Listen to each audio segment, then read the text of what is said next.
Isn't it great? Beautiful winter. Sufjan Stevens at the Civic in 2016 says one correspondent here. It was my first time hearing any of his music and it was just magic. The best concert I've ever been to and I've been a big fan since. Gorgeous track, Marty Jones. That was All of Me Wants All of You. More here. Bob Dylan and the Bands Before the Flood, one of the best live albums. Ian says a great live album is an acoustic one the Stereophonics put out to promote You Gotta Go There to Come Back. Marty Jones, it's lovely to have you on Afternoons, sharing with us some of your great live experiences. Oh, thank you so much, Wallace. It's been like an absolute treat. I think the weather, the way it's been over the kind of the last few days, and and the long drives that people be doing. I think it's a great time for people to dive into their CD collections, the op shops, Trade Me, etc., and find some gems for those long drives. So final take-home advice is keep hold of those CDs. Don't overlook the live albums, right? 100%, 100%. They are souvenirs in their own right, and very, very special, I think. Marty Jones, thank you very much for being with us on Afternoons. Dave Dobbin singing crowd favourites for the New Zealand Warriors at the Ericsson Stadium. RNZ News at 3. Good afternoon, I'm Marama Tipole. A judge in Florida has struck down the Biden administration's mask.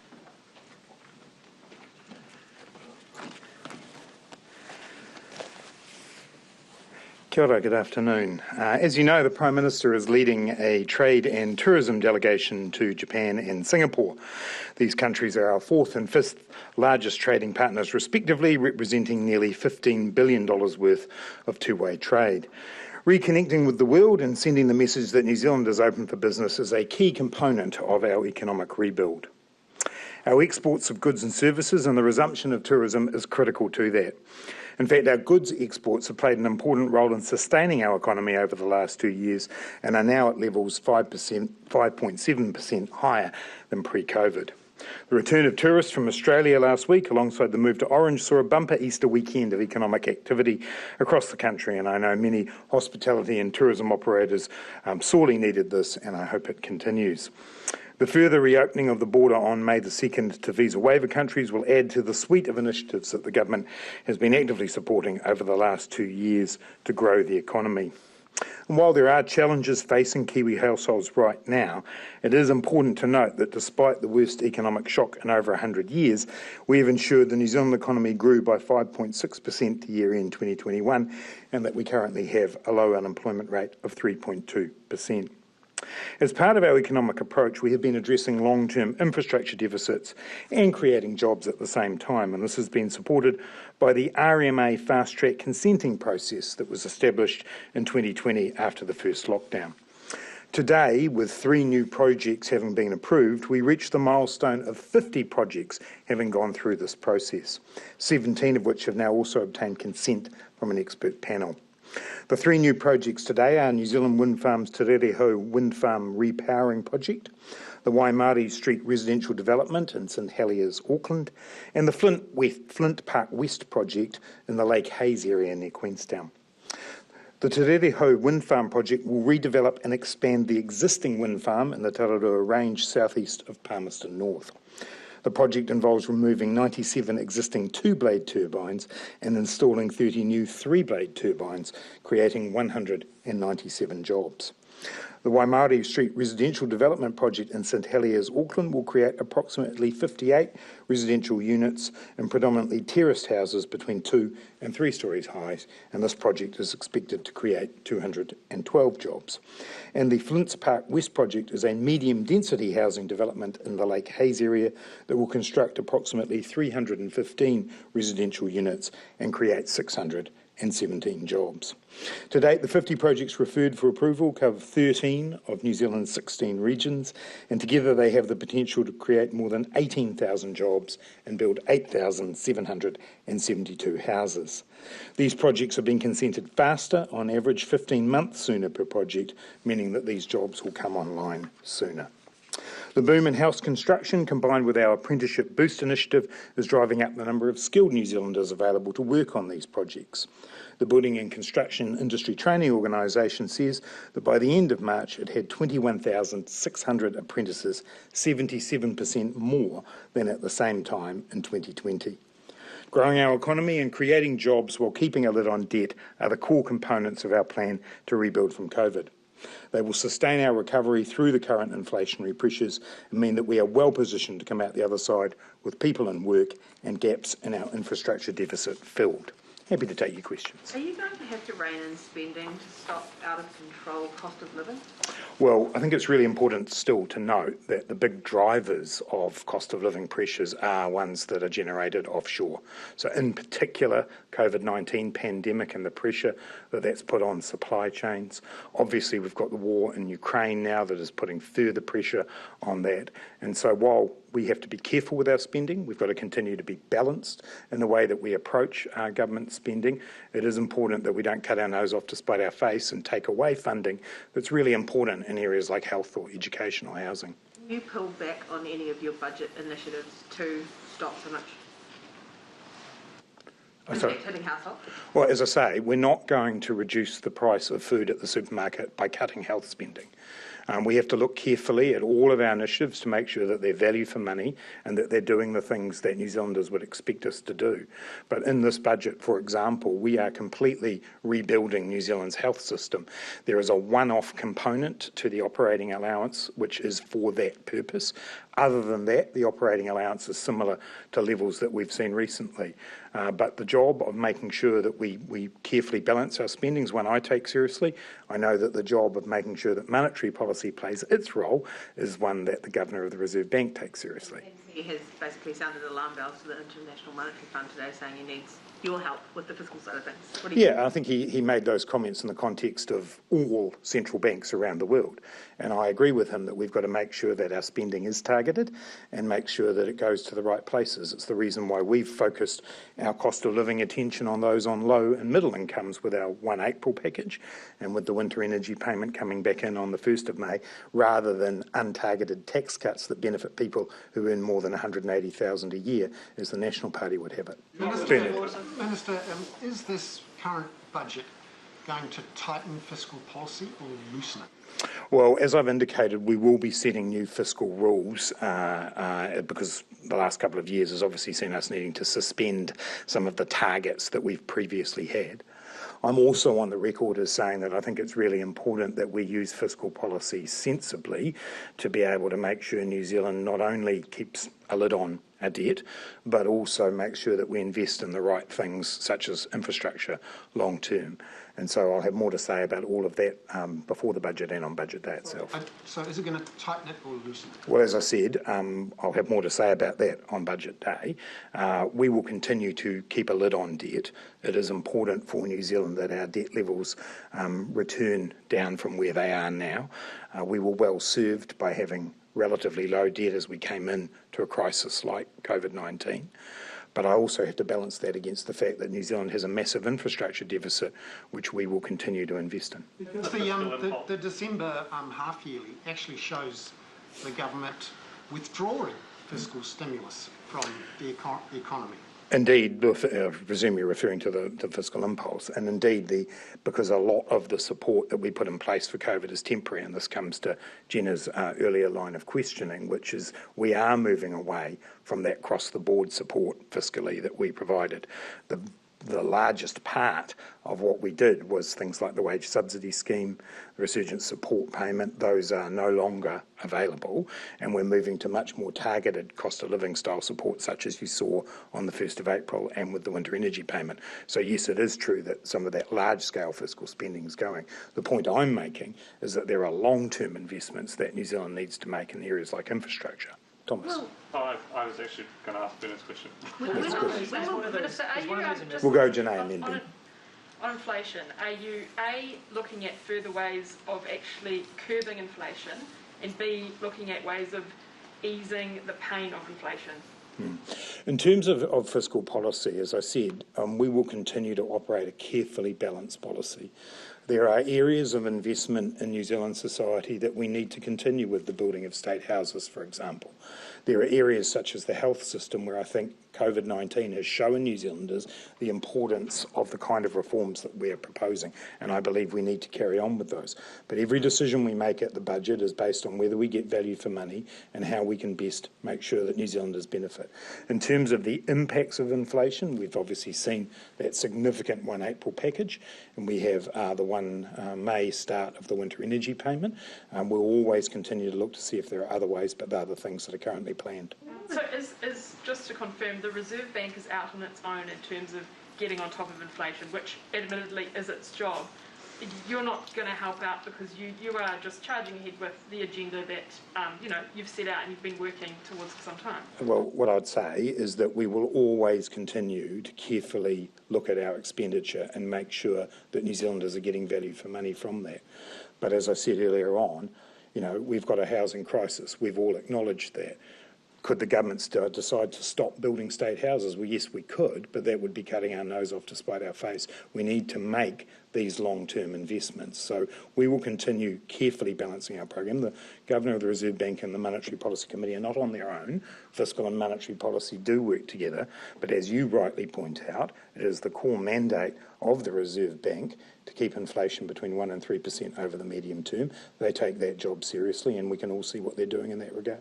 There are limited tools to be. I mean, the effectiveness of the OCR is fairly limited in this environment, given where some of the inflation is coming from, and also given that the mountain of mortgage debt that households have.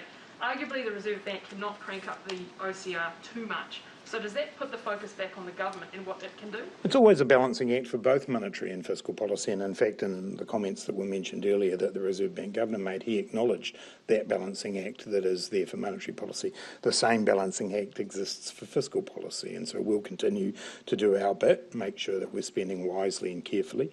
There are a number of things that we can continue to do, such as the work we're doing with supermarkets around how we can control the price of food, and I think it is important to note that the government's response to the Commerce Commission report is due shortly, and you've heard Dr Clark in recent weeks say that if we don't get the results that we're looking for, we are prepared to go further there. So there are things that we can do that are not just spending related, they're also regulatory related. But I just reiterate, government spending on the health system is important. If we were to cut that, we would not reduce the cost of food that people are paying or the cost of fuel. We cut the fuel excise duty by 25 cents. We've reduced road user charges. That will have a dampening effect on the inflation numbers that we see later this week. Ben, I said Ben in there. Do you and the Prime Minister need a sort of sharper answer on that question? Because you've been peppered it for a month. Do you think Kiwis blame you for inflation? No, I don't. I think New Zealanders understand that this is a global phenomenon. They only need to see the headlines every night where we hear that inflation in the US has gone over 8%. Inflation in the UK has gone over 7%. They can see the war in Ukraine. They've heard about the supply chain constraints. They know them themselves because they've ordered goods that aren't arriving as quickly because ships aren't coming to New Zealand as quickly. So I'm not surprised people are concerned, Ben, about the cost of living because it really is affecting people. What we know is that the government will always has to be careful with the way it spends money on behalf of New Zealanders. But these international factors, these global factors, are what is driving inflation. And on that, is the time right to continue with the income insurance scheme, or would that be an extra cost that businesses and employees can't afford at the moment? So the income insurance scheme is not designed to come into force until the end of 2023 at the earliest. So doing the design work now is not going to cause the issues that you're alluding to. And again, that's an example of a lesson learned from COVID, where we didn't have a scheme of that nature and we had to create ad hoc schemes to support it. So doing the design work now is important, but there are no costs being imposed on anybody until at least the end of 2023. Are you open to delaying the introduction of... No, that's more about just how long it'll take to design it. And I think you just did say fiscal and monetary policy need to work together. And during the loosening cycle, you worked together on stuff like house prices and the LSAT in terms of signing off the indemnity. How does that look like during the tightening cycle? How do fiscal and monetary policy help each other and talk to each other when we're in the condition that we're currently in? Yeah, well, as we've noted, the Reserve Bank has its tool with the OCR, which it uses, and that is its tightening tool. Obviously, they also look at the way in which they work with banks and the macroprudential tools that they have available to them there as well. From our point of view, we do, and I'm repeating myself, I acknowledge, we do our job of making sure that the money that we're spending is value for money. But I do challenge those opposition politicians, in particular the National Party, who actually over the last few weeks have said they would spend exactly the same amount as we would, just in a slightly different and less targeted way. And so actually fiscal policy in New Zealand will continue, I think, to play an important role in supporting us in those long-term endeavours. Just to be clear on the Governor's remarks today around targeted fiscal spending, you interpreted those to be general remarks about general central banks everywhere rather than specific. I think if you look at the governor's comments, they are to the IMF. They are speaking about central banks, which is a pretty clear indication that he's talking globally, given that we don't call ourselves a central, or the Reserve Bank doesn't call itself a central bank here. So yeah, I think those comments are set in the context globally of the pressures of COVID-19 and the pressures of inflation. I don't, however, reject the point that the Governor's making, that every government needs to be focused on making sure we have value for money spending and that we do that in such a way that doesn't exacerbate the issues. If you made those remarks directly in the future, there'll be future MPS press conferences, he will be asked that question, and if he does direct it a bit more directly at you, what would your response be? Awful lot of ifs in that question, Thomas. Anna. There's not Just a on good place supermarkets, last week we saw stats showing that a quarter of Māori children and 37% of Pacifican children live in homes where their food runs out, alongside a 7.8% rise in food prices. I mean, it's great that a report's coming for them, but when can they expect to see affordable food prices? Yeah, look, we want to make sure that food prices are more affordable for all New Zealanders, and that is the point of the work we've done around the Commerce Commission. What we have, however, done for low and middle income families is boost their incomes to help them meet those costs. So that 1st of April package was heavily targeted to those in receipt of income support, those getting family tax credits, those on student allowances. That's where we can do our bit now to support people with those cost of living pressures. And then on the 1st of May, the winter energy payment arrives for superannuitants and for those who are in receipt of income support. In addition, through the COVID-19 period, we've put significant resources into food security, so supporting not only food banks but also community organisations who have been out there delivering that food directly to those households. We continue to do that today through a number of different NGOs and also through the Care in the Community program that operates for people who have to isolate with COVID-19. So we certainly recognise those pressures. We're looking at the long-term solutions but also at the short-term ways of lifting income. Will a decision be made Go, about... Anna, you can go. Just for them, how long does it generally take for the government, if it wants to go further on these recommendations, to actually seeing a difference in prices at the supermarket? Would it be this year, next year, the year after? Yeah, look, and it will take some time. I absolutely acknowledge that around the Commerce Commission. There are some more immediate things that the Commerce Commission has recommended, particularly around things like voluntary codes and so on, but some of the more dramatic actions that they in the end did not put in their recommendations, such as separation of some of the entities involved, we're still considering further. So at this time, yes, it will take a year perhaps, maybe slightly longer. In the interim, however, what we're doing is making sure that it is affordable. Also, in terms of lifting people's incomes, also what I would say is that while inflation has spiked up and it is projected to continue to rise perhaps into the second quarter of this year, it is then expected to come down again after that. And so this is a difficult time for many families, and that's why we're supporting them. We'll come to Luke. One of the design features of having an independent central bank is that inflation, you're in control of your own inflation destiny. So, regardless of what's happening. So, at what point at which most bank economists are expecting around 7% inflation on Thursday to be confirmed, at what point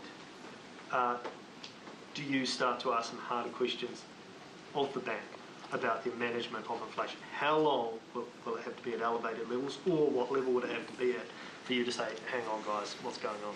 I think the first part of your question indicates where I have to come from, and this answer is that they are independent. The mandate that we set them is to reach that 1 to 3% over the medium term. That is their view, that they will do that over the next couple of years. They obviously have a job to do, and you saw when they made the change last week that they are committed to the cycle of tightening that they've indicated. So they are doing the thing, using the tool that they have to do the thing that they are asked to do. What this then comes down to is a philosophical discussion about what the medium term is, which is one that's been debated for many, many years since that change was made. But I think you can see by the actions that the Reserve Bank is taking and the direction of travel that they've pointed to that they recognise that this is their job. When will the decision be made about letting cruise ships back into New Zealand? As soon as possible. As I indicated to media this morning, Cabinet's awaiting some further advice from the Ministry of Health to finalise our position there. My understanding is that there would be no intention for any cruise ships to come to New Zealand until at least October, and I'm sure we will have things well and truly sorted out before then. What health concerns are there around having cruise ships back, and are you worried about cruise ship clusters again? Yeah, I think we're all aware of the role that cruise ships played in the early days of the pandemic, and there's still a concern that they operate in slightly different ways than the air travel and the air border does. But don't get me wrong, we want to see cruise ships back in New Zealand. I'm confident that will happen, but we have to make sure we get the right advice and make that decision in the right way. And is Cabinet still sticking to that October date? Because there was some suggestion you might be able to bring that forward. Well, that's more the date that we have been told that there would be cruise ships wanting to come by. As we've indicated more generally, we're looking to try and bring forward decisions around the border as we've done with the air border. So I'd expect an announcement around that within the next couple of weeks. What does Bernard, and then we'll come back to Janae. one part of the Reserve Bank actions that you do get a say in or jointly sign off on is the funding for lending program, which the Reserve Bank lends billions to banks at very low interest rates, the OCR. That is still open and being used and is up from 6 billion to 8 billion over the last 3 or 4 months. Is it appropriate for the Reserve Bank to still be doling out low interest rate money to banks? Yeah, I think it's important to recognise what my role in that is, which is that at the beginning, at the front end, we had that discussion around what it would look like, and I indicated to the Reserve Bank my views on how that should be focused, which is all out there now. But the actual implementation of it and how it is allocated is obviously up to them. I'm sure the Governor is, and you could certainly put the question to him, is aware of the role that it plays, and if he's looking at the broader tightening, that may be an area he chooses to look at. Janae. From July, Treasury will start monitoring the Reserve Bank under changes made to the Reserve Bank Act. Two things. Will we see, in terms of policy outcomes, will we see changes as members of the public? And secondly, will you use that change to, to do anything differently in terms of your oversight of the bank? It's a monitoring role, and it's a role created as a result of the legislative changes that we've made. It's not a role to alter the policy settings per se. It's a role to make sure that those policy settings are being followed. So I expect that I'll be getting regular updates and advice from the Treasury, as I actually already do, but now in a more formal way, around the way in which the bank does the job that we've set it, but it's not about changing the policy, no. Will this see you have more meetings with the board to sort of just check on how things are going? I meet reasonably regularly with the chair of the board of the Reserve Bank. The board itself, of course, is changing under the new legislation. It has a slightly wider role, a more traditional board role, for want of a better way of phrasing it, and so they'll have a job to do. The Reserve Bank has a job to monitor all of them, but I expect to continue to meet with the chair on a regular basis. I just wanted to know if the government was intending to pursue the extradition of Mr. Kim to China. I'm sorry, I don't have any information on that at all, but I will be able to follow it up for you. ASB is predicting another hike to the OCR of 50 basis points. How concerned are you about people's ability to pay their mortgage if that continues? Well, the Reserve Bank's laid out the track that it's on, and as the Governor indicated when the Monetary Policy Committee made their announcement last week, in many ways they brought forward rather than extend it out. So this is something that people will be able to see in the future. There is no doubt some people who will experience mortgage stress. I'm among a number of people who've said over the last few years that people need to think about when they're borrowing that they won't necessarily be paying it back at the rate that they initially borrowed it. But yes, there will be some will be there. Obviously, how that plays out really depends on individual household circumstances. So in some case, it means that their discretionary spending will be reduced. In extreme cases, it can lead to people having to sell their homes, but that's not what the studies that you've seen recently have indicated. That's more in the end of the stress end than the other end of it. Is it fair? Like, you've got a whole bunch of first-time buyers that bought at the peak of the market last year, mortgaged up to their eyeballs, and now they're... Look, it's a challenging situation for some households. We have this system. We've just been debating inflation. We have a tool that the Reserve Bank uses to be able to manage that through the OCR. That has an impact on mortgage interest rates. It is the way that the system works, and this is the part of the cycle that we're in now. We have seen the playing field tilt towards first-time buyers somewhat because of the policy changes we've made. But obviously for those who did borrow, they are going to have to carefully manage money over the next period. The problem and you relying only on the OCR, what are you going to do? Well, we've done an awful lot to make sure that more houses are being built, and we've got a record number of consents in New Zealand, and we are seeing house building start to have an impact in our cities to ensure that that supply actually does meet demand. We continue to provide support for New Zealanders to be able to, go about their business, be it through working for families or be it through the accommodation supplement and so on. So there are a number of levels of support, but unfortunately, when interest rates rise like this, if people have their mortgages with the bank, which they do, then they will be paying whatever the bank charges them. Sorry, I'll just come back over to Sam. Yep. Has the government had any discussions with the US about Kurt Campbell's visit to the Pacific this week? He's in the Solomons and Fiji and one other country. I personally haven't. I would need to check with the Minister of Foreign Affairs or the Prime Minister as to whether they have. I mean, obviously the United States is an important global player and an important player in our region as well.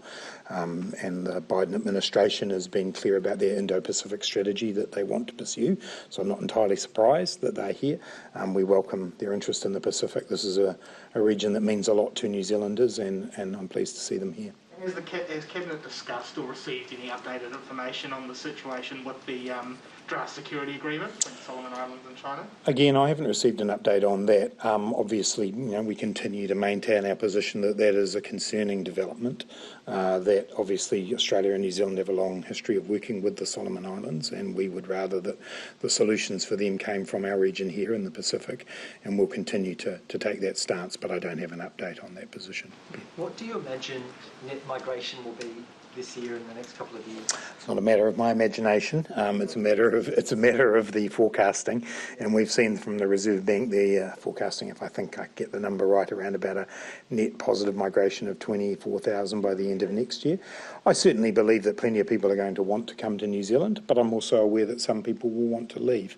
To go off and do their OEs, to do the things that they haven't been able to do for the last couple of years. But we'll see. I'll just keep answering the question. We'll see where Treasury's forecasts get to in the budget as well, where you'll see that, and that's obviously the forecast that helps guide our decisions that we make. And so, we'll see where that gets, but certainly the Reserve Bank thinks that we'll have net positive migration, and I would hope that would be the case. We'll just do Ben and then we'll come back over here. We'll probably finish up over here. Can I also ask whether you still have ambitions to be Prime Minister? No. Next question. Jenna. I said that in 2014. Well, not audition, but fill in here. I'm filling in. You have a new variant of ambition, Grant. No, the answer hasn't changed to the question. People who are struggling to buy their people who are struggling to buy their groceries at the supermarket, can they expect any help from you in this year's budget? Well, I'm not going to preempt the budget decisions, obviously. We had the package on the 1st of April that gave a significant level of support to low and middle income earners. We've got the winter energy payment coming on the 1st of May, and we will always continue to look for ways that we can support people, but I'm not announcing the budget today. Bernard. Minister, on the fall in house prices, which came out on Thursday, we're now down about 7 or 8% from the peak in November. Are you concerned that this fall in house prices could hurt household spending intentions or the economy more broadly? Yeah, look, obviously there is a certain wealth effect that comes from people feeling that the value of their homes is increased, and that can from time to time flow through to other economic indicators. A lot of it depends on how far it falls, how sharp it falls. Bear in mind that even with those falls, as I'm sure you'd be quick to point out to me, we'll only be getting back to where we were a year or two ago, and so the fundamentals of the New Zealand economy remain strong. This is a country that has weathered the storm of COVID well. That's not just me saying that, that's what the IMF have told us, that's what the ratings agencies have told us. And so this is an economy where growth has been strong, dented somewhat by COVID, where unemployment is very low, where job prospects are good. And so I still think there's every reason to be optimistic about the New Zealand economy, albeit that we're going through a challenging period. And when it comes to the impact of house values on that, yes, there is evidence in the past that that's the case, but I'm not going to speculate on exactly where those prices will land. I'll just take you and Jenny and Thomas. Just on as the economy is strong then, could it cope with significant further falls in house prices? Again, I'm not here to speculate on particular house, and I haven't done that when house prices went up, and I won't do it when house prices go down. I believe that there is a resilience in the New Zealand economy that's got us through COVID, and I'm sure it'll get us through other economic challenges. Melissa Wall, how can we be sure that she's the best person for the job when it comes to the Pacific Gender Equality Ambassador? Oh, I think Lewis is a person who everybody has seen has prioritised human rights in her political career. She's a person who's championed the cause of women and LGBTQ communities, not just here in New Zealand, but also all around the world. So I think she's a person who's been appointed on her merits. Obviously, you'd need to talk to the Secretary of Foreign Affairs and the Minister of Foreign Affairs about any concerns or ways that they might have thought about that, but she is somebody whose record stands for itself. Yes, you'd expect maybe an ambassador role will come with some diplomatic skills as well. I mean, it was just a few days ago she was implying that the President of the Labour Party was corrupt.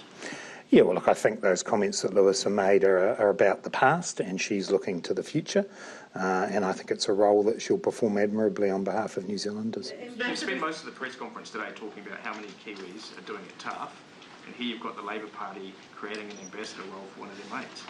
Well, no, I think what's happened here is a role that's an important role. It's a role that exists in other jurisdictions. It's one that New Zealand's got an important role to play, and I think that Lewis will perform that role well. Thomas. Another ambassador that throws around the word corrupt willy-nilly? Well, I do know that Shane Jones got appointed as an ambassador by the previous national government, and he threw around a lot of words willy-nilly, to use your phrase, Gina. Thomas. Just the Reserve Bank's language around inflation has changed. That initially everyone thought it would be a temporary spike, and now last week they said it was sustained. There were sustained inflation pressures. Are you doing any sort of policy work on what to do if the inflation is more sustained than we've thought in the past, and maybe in January next year we're dealing with the same sort of inflationary pressures that we are now? Certainly keeping our eye on that. That's not the forecasts that we're getting, and that isn't, in fairness, the forecast that most economic commentators are giving. Clearly, Ukraine had a major impact on those who thought that this would be a first quarter phenomenon, and it's the reason why many people are now seeing it as more like a second quarter peak and then coming off then. But of course, we'll monitor that, and if things were to stay elevated for longer, that would influence both the monetary and fiscal policy, as we were discussing before. Forward to continue. Michael Wood said last week that the policy advice on the fuel excise cut was suggested that it would be difficult to hike it in increments, and you could possibly have to put that Fed back on in one lot. Can the government continue to afford extending that if it needs to be extended? Again, we said that we would review that decision before the end of the 3 months. We haven't done that review, and so I can't preempt that decision at this stage, nor whether it would be put on in one go or back on one go or in increments. We said we would look at where the global oil price was and the impact it was having on New Zealanders, and we'll do that when it comes time for the review. Last one, Jane. And whether it's the future and how embedded it might be. There is a view that if we respond to climate change the way we need to, that is inherently going to see prices go up, because energy costs will need to price in climate risk in a way that we haven't done to date. So what do you think of that view, and do you think actually we could see higher prices looking ahead? Because I think it's really important to see the kind of interventions that we make in response to climate change as long-term ones. And the kind of, ideas around price increases are ones that are related to climate change, are ones that are spread out over a very long period of time. We have to deal with the here and now of this particular spike in inflation. Longer term, we have to work out ways of making sure that we again support New Zealanders through that transition to a low carbon economy. You've already seen some of the ways we've done that with things like the clean car discount and so on, and we intend to find other ways to make sure that we both make the transition but also make it an equitable one.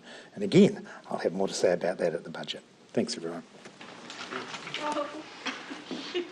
Always a danger.